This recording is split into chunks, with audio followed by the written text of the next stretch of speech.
Looks like we're live now, Mo? We are live, yes. Hi, folks. My name is Mo Elias. I'm from New York. Today I'm snowed in. I'm working from home. So this is my basement. Excuse the background. I have with me my dear friends, Matt Puchalski and also Dave Utterstrom. Matt, go ahead and introduce yourself. My name's Matt Puchalski. I'm Masterpiece Framing. We're in a western suburb of Chicago. Dave? Hi, this is Dave Utterstrom from snowy Powell, Ohio. We got 6 inches last night. So while Mo decided to take a day off, I drove in and got a whole bunch of work done. Hey, we're city slickers, so we don't get these things. We don't understand them. Okay, so today we're going to talk about a few things with Matt, and well, at the end of this, we're going to go ahead and ask Matt if he would show us, give us a tour of his beautiful store. I've always seen pictures. I've never seen him live, so I think that'll be very interesting. Matt, so we're going to try to rob you to do that for us later, if you don't mind. You got it. Okay, so we're going to go ahead and talk about a couple of things here. Let's talk about first thing here. Let's see here. Matt, you go ahead and you can go ahead and start if you like. Sure. Well, I think maybe it might help to just give a little bit of background of where I came from. So I've been in the industry for about 20 years. My first job when I was 16, I worked for a great frame up. I always kind of joke around. That's where I learned how not to run a business. I worked there through high school and into college. Learned the trade. The owner was kind of checked out of the business, so everything was on me and the other employees working there. We had to, obviously help customers. We were responsible for fulfilling people's orders. We goofed around a lot. I was in high school and college, so I probably would have fired myself had I been the boss. Fast forward to where I'm at today. In college, I had the opportunity when the Great Frame Up went out of business to purchase all the equipment used. I set up shop in my parents' basement at the time. Graduated school, opened up my first retail location. That was about 15 years ago. And then just kind of worked my way up, rented 2 spaces. And then about 5 years ago, we purchased a 3,000 square foot building where we now operate the business out of. Got 2 part-time employees, myself. And my wife helps out. We run just a kind of a lean operation. I feel like I'm kind of in my sweet spot right now, and that's that. So nice. I have had a chance to visit Matt's shop, and I got to tell you, it is an amazing place, and the work that he's done over the years from his old shop to the new shop is just mind-blowing. The creativity and the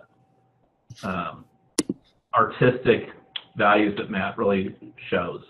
So if you get a chance and you're in Chicago, give him a call and let him know you're coming ahead of time. But it's one shop not to miss. Well, thanks. That's been kind of fun too. Just every shop, the progression, just constantly tweaking the design and the look, the aesthetic, the brand, and it's been a fun evolution, where I started to where we are now. And recently we even just added, we used to be Masterpiece Framing, and then a couple months ago I made the change to actually name and logo to Masterpiece Framing and Imaging. So we're kind of combining the 2 components now and realizing that imaging and printing is a big part of our business. So that's where we're at today. So Matt, I want to ask your background in design and all that, because you did this beautiful logo for us. And I follow some of the work that you do. Do you have a background in design? Did I miss that part? Well, I went to the American Academy of Art in Chicago. I started out, I was going to major in life drawing. Mm-hmm. And about halfway through college, I kind of freaked out. I said, what am I going to do with a life drawing degree when I graduate? And, what is that anyway? Life drawing, human anatomy, drawing names. Yeah. Obviously, I wanted to be an illustrator or, a fine artist, just sell my own artwork. Sure. And that's still kind of on the back burner. Maybe that's my end game. I want to return to my art. But like I said, halfway through college, I got scared. So I changed my major to graphic design. At the time, I knew nothing about computers or Photoshop, any of that. And then senior year, I just kind of dove headfirst into it, immersed myself in learning everything I could at school, at home, through online tutorials, and it just kind of self-taught, after I graduated. So.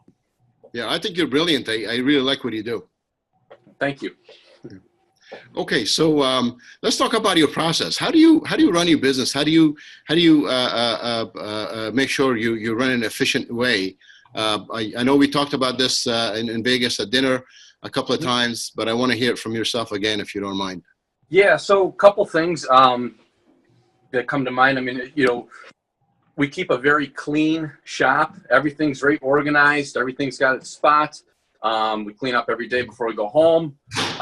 Coming in the morning fresh.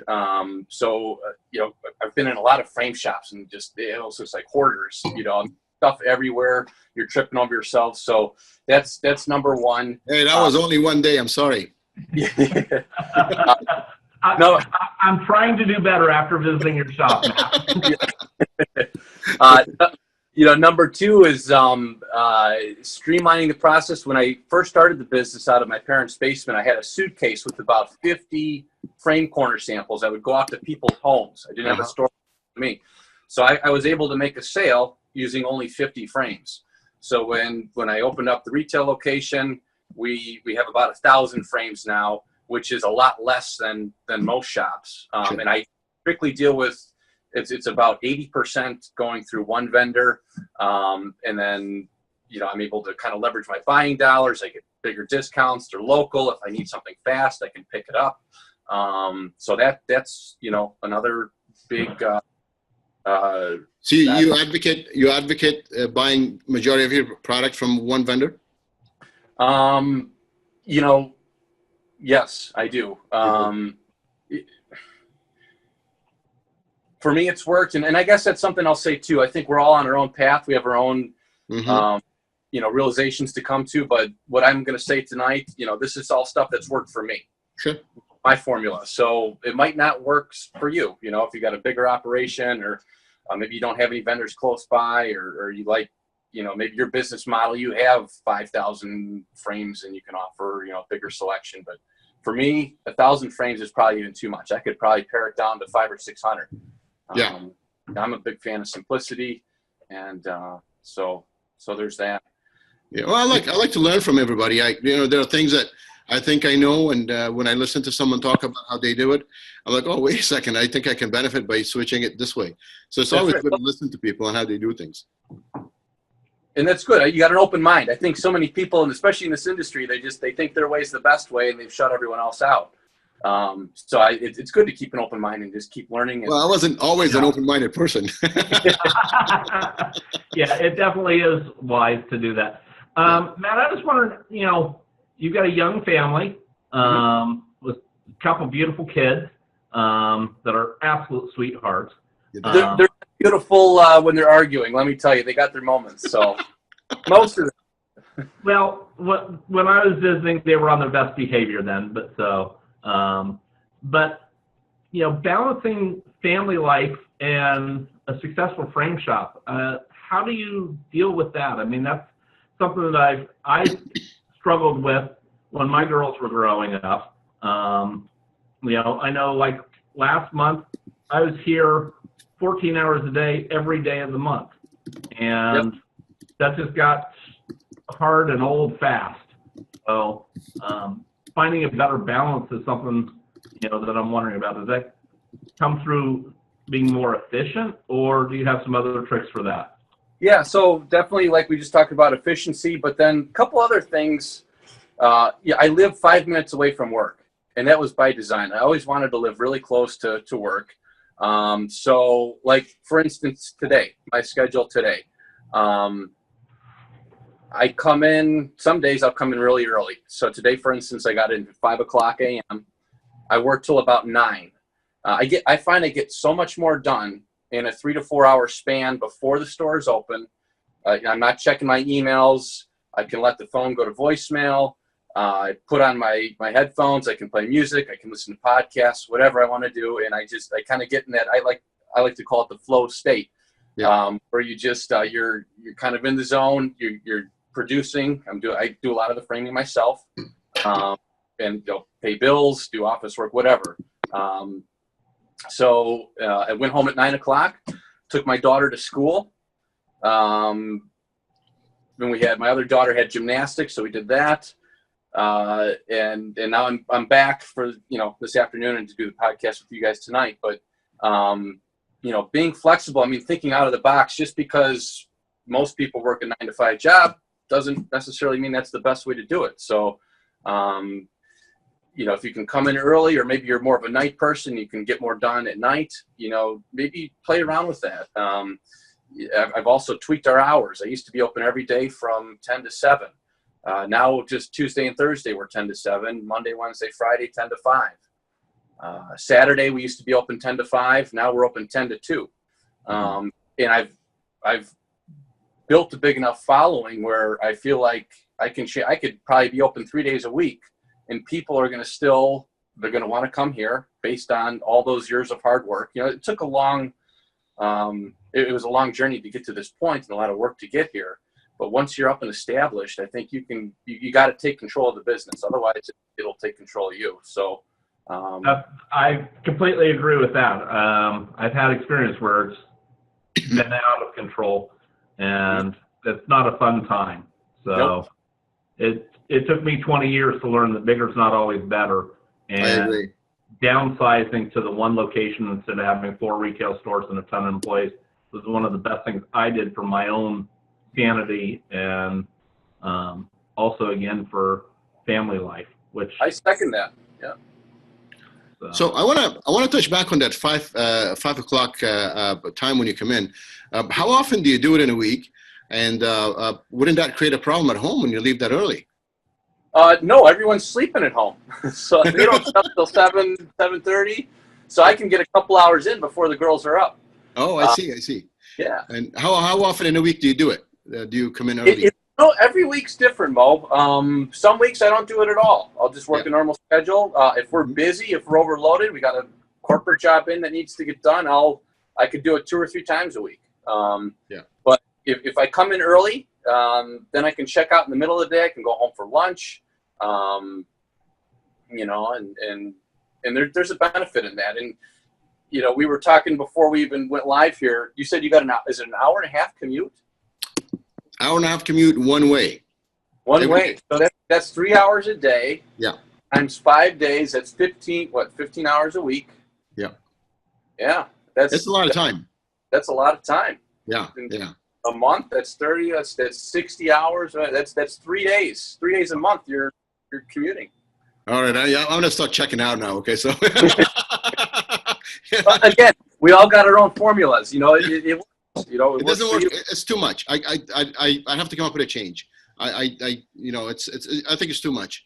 I didn't have kids before. I went through a divorce, so for me work was my hideaway. I would go, and so now I have kids. I have a beautiful wife, so I want to kind of bring a change. So that's the other thing. It ebbs and flows. Sometimes you're gonna have to work more. You're gonna have to put in longer hours. You're not gonna be able to be there for your family. But then if it's slower, or you got a little lull, or you got extra help in, then you can spend more time. And that's the beauty about owning your own business. You can call the shots. You should be able to call the shots. Yeah.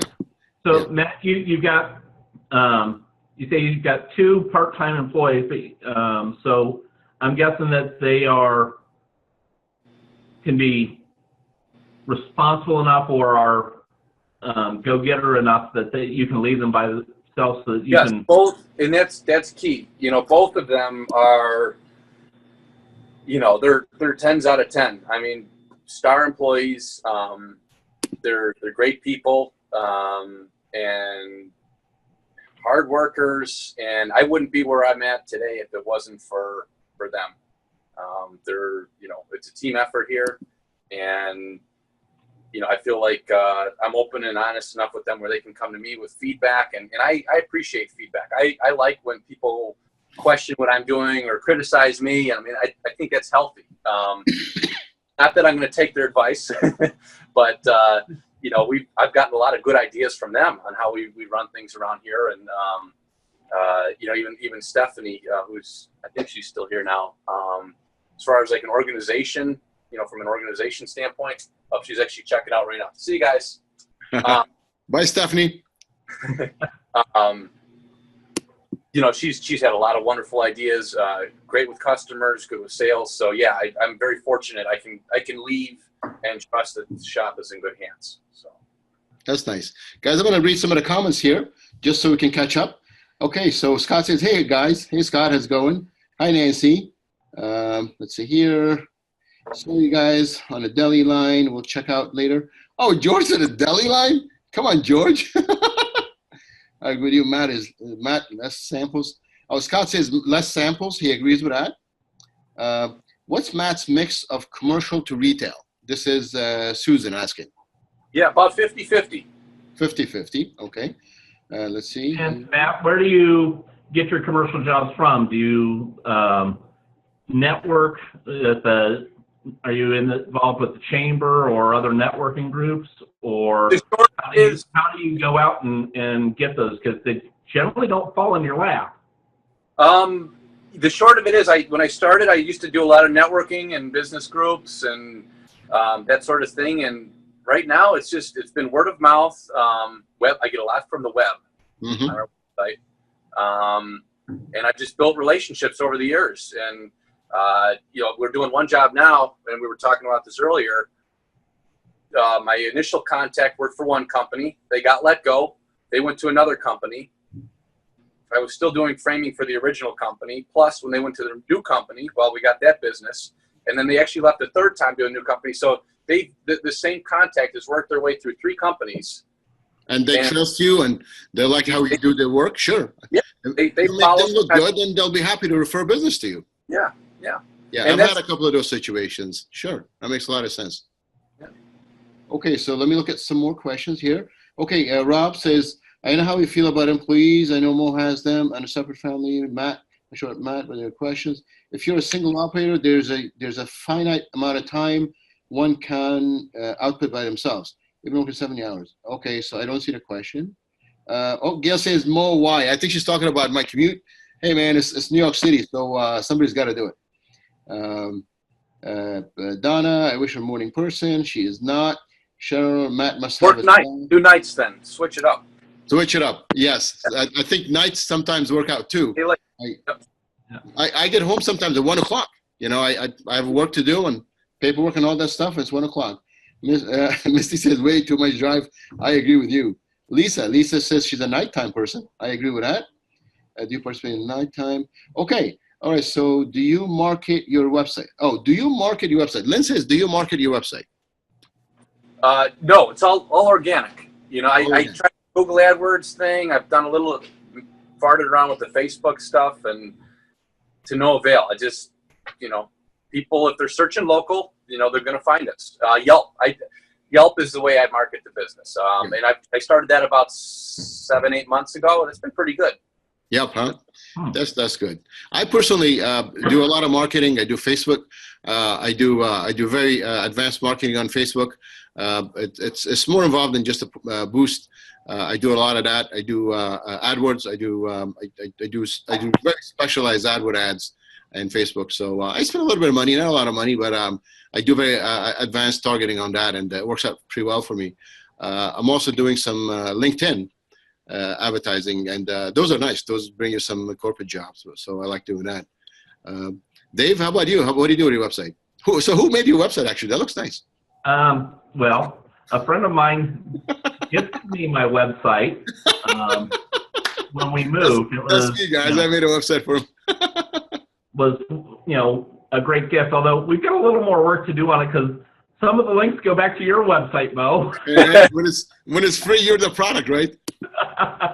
Hey, Matt, you mentioned earlier that you bought your building, and I'm just wondering, how has that affected your operations as well as, you know, cash flow stability? Do you think that owning your building makes you a little more connected to the neighborhood and a little more stable in people's minds? Yes, definitely. you know, in looking back at it, I had, and this is something else I'll say, find people, hang out with people that are maybe at your level or above your level in business. And what I mean by that is I have a couple friends that are in totally different industries. One guy's a roofer. One guy does special effects, pyrotechnics. He does like pyrotechnics for the Super Bowl. But he gave me some advice a while back, and he said, whenever you can, he said, buy your building that you operate. And again, everyone's got their own formula. Maybe it doesn't work out in your neck of the woods, and it's not going to make sense for you. But for me, that advice has paid off tenfold since we've moved in here. It was probably the most scary thing I've ever done. No kidding. Yeah. I can second that, seeing that I'm coming off, you know, buying our building less than a year ago, that I never thought it would be something that I'd be able to do, but I wish somebody would have told me 20-some years ago that instead of trying to grow my business to multiple stores and, you know, that I'd be better off buying a building and building the one best frame shop that I could do. Yeah. I'm right with you, and I'm on that same line of thinking. It was the scariest thing I did, but a year into it, you know, we kind of, it takes a chunk of change, obviously, because you got to come up with the down payment. You have to do the renovation. It's physically demanding and exhausting because in my case, you know, we did a lot of the work ourselves in here. It's emotionally draining. And, but about a year into it, after owning it and being here, you look back at it and you laugh at it. And it's like, gosh, I should have done that sooner. Yeah. And just in watching, you know, every year or every month when you send in that rent payment, or you used to send in a rent payment, you never see that money again. Now you're watching that mortgage payment, you got principal and you got interest. And it's almost like a savings account in and of itself. When you retire, you could keep the building, you could sell it to another frame shop, they could rent from you, you could rent it out to someone else, you could cash out, you could sell it, you got options. So maybe your frame shop you don't sell for anything, maybe it goes under, but you still have the equity in the building, and that's huge. Yeah. You know, I see a question here about, you know, owning your building, isn't the feasibility also partly determined by where one's located? Oh, that's for sure. I can't afford to buy a building. Well, you know, they're in the millions. I don't know that that's necessarily true, because when you're looking at it, well, you've got to have the down, which with an SBA loan is 10%. But the bank's looking at what the value of the property is, and they will oftentimes, you know, if you're running a successful business, being able to buy a building that you may think is out of your league is something that the bank's not scared about, because they've got the building as collateral on the loan. And with the SBA loans, the SBA, the bank is 50%, the SBA is 40%, you're 10%, but the bank's got the first note on the property in case you default. So the banks love it because 50% of the building's guaranteed. So it does allow, you know, I was surprised that it does allow for more than what you think you might be able to pull off. I know for me, we didn't pursue it because I just never thought it was something that I could do, because we're in a large metropolitan area, kind of a similar location to what Matt's in, that we're in a suburb, but still it's something that I never would have thought of, and it was feasible and could have actually afforded more than what we ended up with. Well, I tell you, from the perspective of somebody in the East Coast, right, but like say New York City, the building I'm in is worth $125 million. So me buying that building is probably out of the question. Come on, oh, you could do that. Start selling some frames. Yeah, right. So, but my warehouse is located in an industrial area, and you know I can afford something like that with 10% down. You know, $30,000 in a $300,000 building, $400,000 building. I think I can do that. It's at least my warehouse part can save that money. But I can understand if somebody is in San Francisco, possibly San Diego, LA. Chicago, even downtown Chicago is probably expensive, right? So I get that. It all depends on your situation. I'm going to look at one more question here. Rob was saying, can you discuss the choice of having versus not having employees isn't the total gross of a business limited by the capacity to produce? Matt, I'm going to ask you that question, and Dave, we're going to go to you after that. So my answer is you can do probably a lot more, or you can produce a lot more than you're producing right now, based on a couple things: streamlining the process. You can also raise your prices. So if you're busy, raise your prices. You might be doing a little bit less work, but you're going to make more profit. I'm all for that. Yeah. That's the number I'm really looking at, is the profit. I can Yeah. care less what kind of yearly sales volume you do. It's that end of the year, that profit, what's coming back to you. So that's, by streamlining, by getting the right people in, by working different hours. For me, I can frame so much more in a 3-hour span before the store is open than I can frame in a 3-hour span when the store is, I just lost my train of thought. More productive 3 hours before the shop opens, 3 hours during. Of course. So, Right, because you have phone call distractions and all that stuff. even if you can tweak a couple things, maybe you can raise your productivity by 20%. Maybe the other thing, look at where you're spending your time. Are you checking Facebook constantly? Yes. Are you driving a lot? There's always ways to squeeze a little bit more out of your day. And I would just argue maybe you're not going to sacrifice all that stuff, but maybe you could do one thing and get some more time to, be more productive or go out and get more business. Dave? Yeah, I just wanted to second, that. I also see where, Rob's talking about servicing your debt and things like that. But there's also some other real advantages of owning a building in that if you purchase the building, at least in the U.S., you purchase the building as a separate holding company, and then your frame shop leases from your holding company. You can shift a lot of income that way, and there's some major tax advantages between it being a direct income versus a passive income. Actually, Matt and I talked about that about a month ago, and so there's a lot of benefit.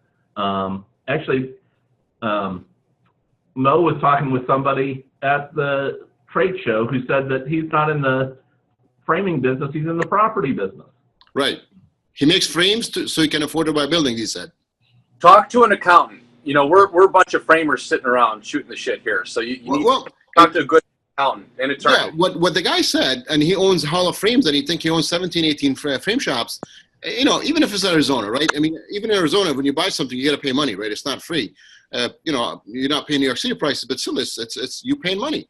And the guy was very smart, and he said he takes his income as rent from his frame shops to the LLC that owns the property, and he's maxed at 20% income tax, and he doesn't have to pay any Social Security and all that stuff on it.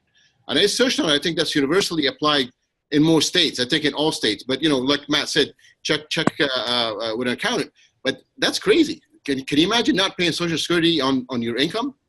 So he pays a high rent himself, and then he just pays 20% income tax, and that's it. No Social Security and all the other stuff. I think that was really nice.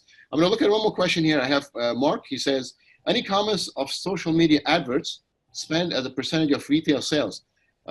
So Mark is asking about how much of your percentage you spend on social media advertising. You guys don't do any social media advertising, right? I do not. No. Dave?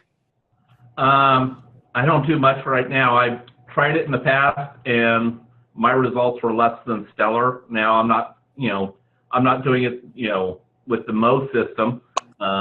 Hopefully we'll be using my shop as well as another one as a guinea pig here for a future video. But that's.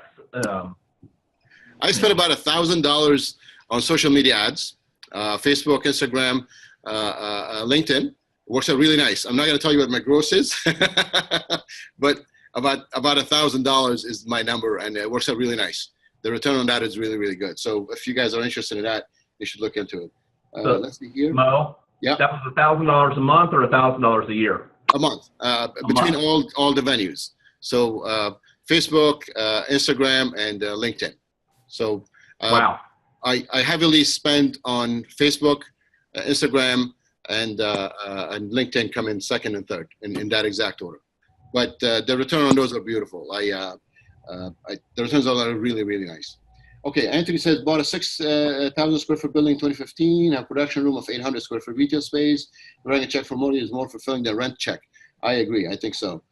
Share an example of Matt streamlining. Matt, Susan is asking, can you share an example of your streamlining? Yeah, and maybe when we go through the shop here too, we could do a little tour. I'm so excited to see that. I think that's a good idea. Yeah. Here in Canada too, it's complicated. Okay, can you show us around? Okay, everyone was asking to show us around, so let's do that because we're running out of time too. I had proposed 15 minutes, we're already half an hour. How do I flip the camera on here? Do I just have to turn the phone around, or? That'd probably be the easiest way. Yeah, there's a button on your camera that allows you to turn it. It's probably 2 arrows. Here. Hang on here.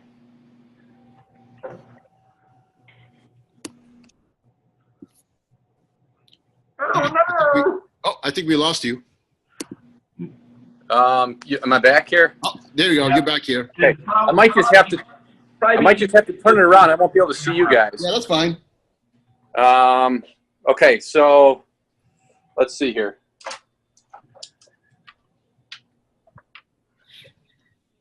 All right, you getting video there? I am. I'm looking at it.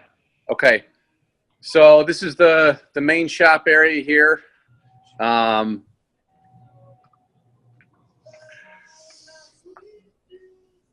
We got, when I first moved in here, we had 2 4-foot by 8-foot tables. Can you see this? You can see this big table here. This is about 30 feet long. Yep. Let me turn off the music here. Hang on once. Okay, so storage below. One thing I've been focused on is like below here, we got a station at either end. Mm-hmm. And so we try to get everything off the table. That was the idea. You know, we used to have the tools up on top of the table, so everything goes below. Production area here. There's a latex printer back here that we got recently. That's for doing wall graphics. Something I've been experimenting with is like wallpaper. Great for corporate settings. You can do graphics. You can use this as a backdrop to hang other artwork or framed artwork on top of. So we're a little bit busier right now. We got a couple corporate jobs in. Mat cutter area back here. You know, all our mat board storage down there. Mm-hmm. Dry mount press. We hung up a couple rolls of bubble at either end of the shop. That's smart. For packaging, you know, gets it off the ground. So when you frame a stand there, Matt, do they stand next to each other or across the table from each other? So one person would work on this end here, and then one person would work down there. We got the, you know, the air hoses coming down here, so they're just, you know, you can pull them down. Sure. I see. Canvas stretcher on the other side. We do a lot of canvas printing. Sure. Okay. Drawer storage down on this side. Oh, you have the canvas stretching machine too. I have the same one. Yeah. Do you? Yeah, I do. 60H. Yeah. Scott's asking, what's the surface of your work tables? 30 feet by 4 feet. I think he's asking about the surface material of your work. Surface material. Carpet. Okay. Yeah. We do have a camera system up there. So, you know, you can see if someone comes in the front of the shop. That's sweet. It's framed up too. Of course. Of course. Yeah, the What's wizard that, 9,000? there. Is it 9,000? Yeah, this is Ken Bauer's old machine. Oh, I see. Okay. And then saw room back here. I'm sorry, Matt. That just is not possible to be. It's too clean for me. Yeah, and you know, and like I was saying earlier, I mean, you want to for me, I've always focused on just staying organized, staying clean. I think it kind of just sets the tone for your day, for your mood. if you're constantly tripping on yourself, you know, it's not good. So No. joiner right there. Now I do have, we stock about 200 frames. This is a small selection. I also have a bunch at home that I bought on clearance. You know, another shop that had gone out of business. So we have a lot of profiles in stock now. Matt, these look very familiar. And it's even neater and cleaner than what your saw room is. It's disgusting. Matt, your racks look very familiar. Have I seen those at Larson too? Larson, yeah, you have. Yeah. So, looks very neat. Looks very organized and neat. I'm very interested in seeing the front of the shop. What's that? I'm very interested in seeing the front of the shop. Well, maybe we'll save that for another time. Yeah. Yeah, maybe. I could give you a little peek. Well, maybe we'll save that for another time. I can't give away all my secrets here. You know, I think that would be good because we're already past the time. We're probably over. Yep. Yeah. Yeah. All right. So we'll do it another time. Let me look at some of the questions here. Where did you buy those holders for the length molding? I have the same exact ones, and I bought them from Larson. They closed up a couple of their warehouses, and they're really, really cheap. And I got them from them. Matt, did you buy yours also from Larson or something? Yeah. It would trade out kind of thing, and I think they had some racks and. So. Yeah, my stuff was really, really cheap. Misty is saying it's Toyota Lean Principle System. Oh, it's a Toyota Lean Principle System. Yes, keep it lean, clean, organized. People waste too much time looking for stuff. I love the people. Right, Misty, what is that called? I remember that the name of the Toyota Lean system called, I think, Puchalski or something, right? There's a there's a Japanese name to that term. Let's see. The next question I have, Rob. Have you considered using some 2x4s wrapped with carpet under your stack of finished frames? Getting them off the floor can save you. Well, they're on rubber. I can show you. They're actually on a rubber right now, and then the ones on the other side were on mat board. But yeah, 2x4s. Scott is asking what type of lighting, LED, question mark, color, and temperature. So Scott is asking what color, temperature is your LED lighting? Good question. I don't know. When I moved in here, I contacted Rob Markoff, and I said, Rob, what's a good light? He sent over some specs, and I just said, okay, done. That's what we're doing. I have no idea other than Rob Markoff approved it. Okay, so, we're gonna ask Rob Markoff about that question. Yes, Rob. That was 5 years ago. I don't know if he'll remember that or not. But next question: how many square feet is your workspace? The total building is 3,000. The workspace is probably like 2/3 of that. 2/3 of that. Okay. So yeah. Karen is saying your shop looks so neat and organized. Matt, congratulations. Show us the front, please. Cheryl, you have to wait for the next time. This is not happening today. I'm sorry. gotta keep them in suspense, Mo. Yeah, I would agree. Cheryl is saying, is this area accessible to customers? No. It is not accessible. Not the area I just showed you, no. Okay, and Matt says, I got more than a half an hour. No need to stop. Just let people know the second half is not a part of the original 30 minutes. Okay, Matt is saying, you guys keep on going on. I think if I go past that, I think my wife is going to kick me out. I was home all day.